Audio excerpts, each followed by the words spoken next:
A lot of us read the Quran in a very monotone voice. No tajweed, no tartil. But there's actually a famous hadith that not a lot of us know that Rasul, Prophet Muhammad ﷺ, has mentioned.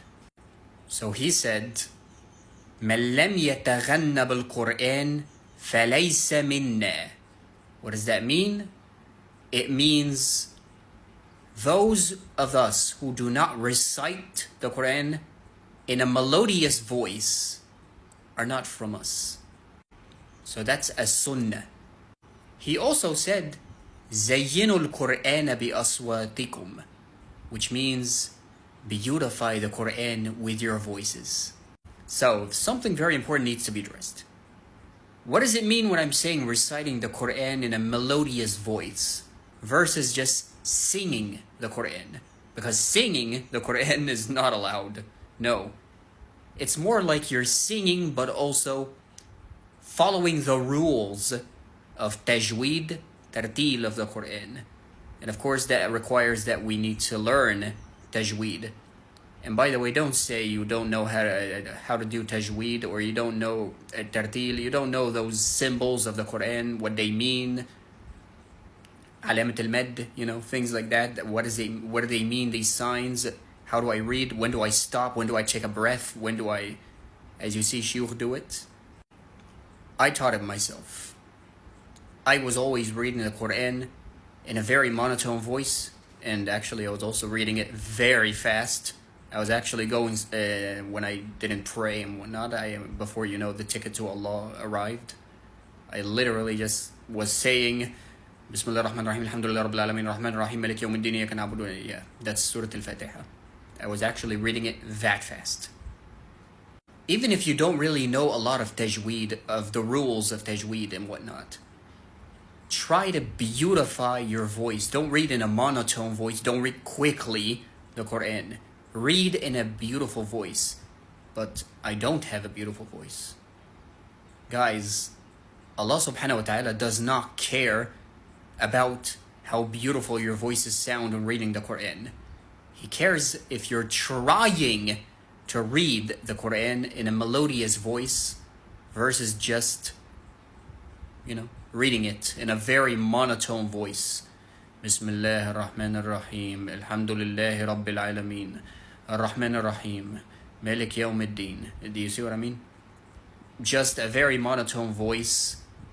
But when you read it something like this, for example, Bismillah ar-Rahman ar-Rahim, Alhamdulillahi Rabbil Alameen, Ar-Rahman ar-Rahim.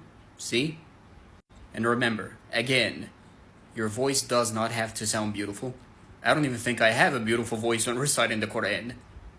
But I do it. Why? Because Allah subhanahu wa ta'ala said, well, two things.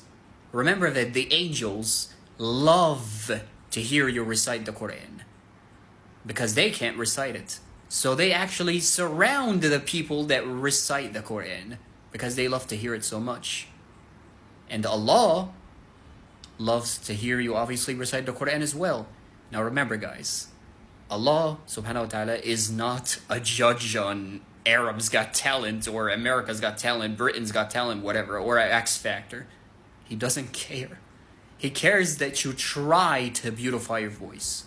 Try to make your voice sound melodious. And don't say you can't. You can make your voice just melodious. It doesn't have to sound, I need to make it, make sure it sounds beautiful. No.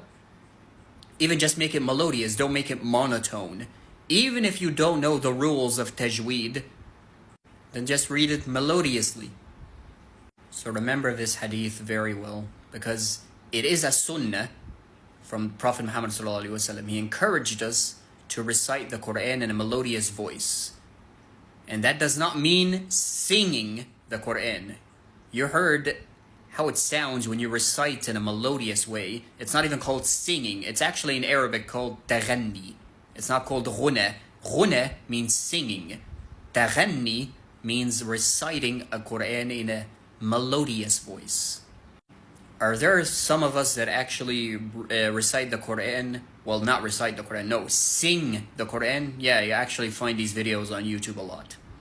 That is not encouraged, that is wrong. Because they're not following the rules of tajweed. For example, let's just say an example real quick. You know, like المد اللازم. For example, you need to extend that one when you're saying it. So for example, you don't say السماء in the Quran because I know we're just going very simple, okay? So you say السماء, but if you're just singing, you don't follow the rules. You just go السماء or something like that. You see what I mean? So that is not reciting in a melodious voice. So remember to beautify your voices. Allah doesn't care what they sound like. You're not trying to beautify your voices so others can hear you and say, ah, wow, he has a very beautiful voice. But that's not the reason you're doing it. You're doing it because Allah told you to. Because the angels surround you. زينوا القرآن بأصواتكم. Beautify the Quran with your voices. Subhanallah. Just like when Prophet Muhammad ﷺ saw Sayyidina Dawood, Prophet Dawood alayhi salam, he said he has a very beautiful voice when reciting the Quran. Again, we're talking about melody, we're not talking about singing. So listen to this real quick. Be amazed, subhanallah.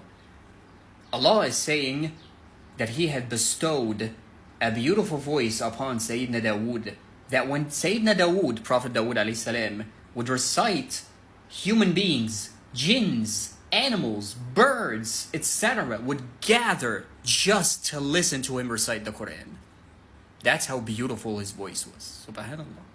And even the wind would stop. I'm sure a lot of us know that very powerful feeling that you get in your soul. Because remember, it happens in your soul, not just heart. When someone is reciting the Quran in a melodious voice, you know that feeling that you feel you feel at peace. So as you saw from the Prophet Dawood example, that shows you reciting the Quran in a very melodious voice does have an effect on Allah's creations. And from those creations are us, as we just said.